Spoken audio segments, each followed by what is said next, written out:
So here's the truck, smoking like we got a new pope.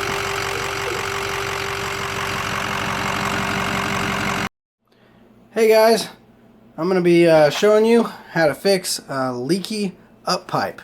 The issue with the up pipes on the 6.0 motors is that, you know, they go through a bunch of heat cycles, they get pretty brittle. If you then work on it at all, or in some cases even just hitting a big bump, you can shake it loose.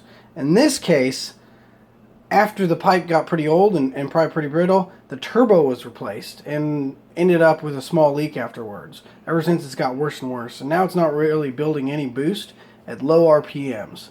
So it really needs fixed. Now, we could spend $300 on a full replacement pipe for the upgrade that'll probably never have that issue again. You could buy a used pipe for around $100 on eBay, or if you've got a couple cans of Campbell's Homestyle soups, you can get this done. So what I did was I ate the food in the can to start with. You don't have to, you can throw it away if you prefer. I then chopped the bottom off, opened it up, sliced it open, and this is going to bend around the baffles in the pipe. Now I decided to do both, even though really only one of the baffles is leaking, because if I'm already getting my hands in there and getting dirty, it's not going to be much harder.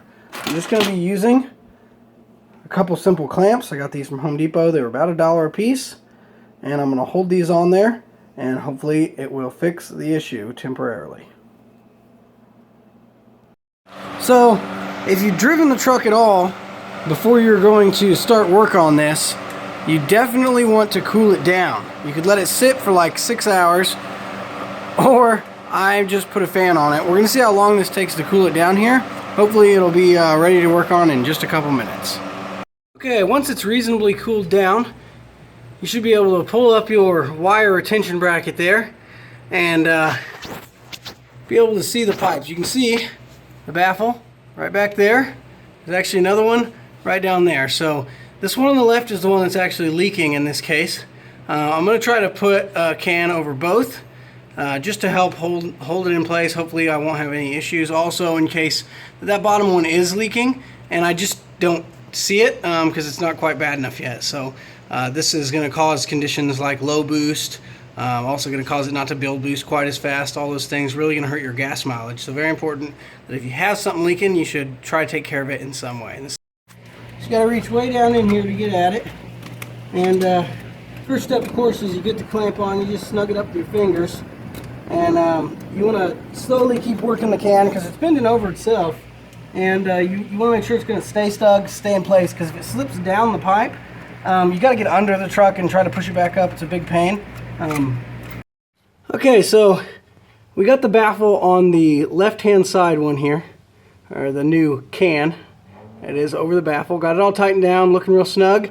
It's kind of hard to tell which of your baffles is causing the issue. I thought it was actually that one.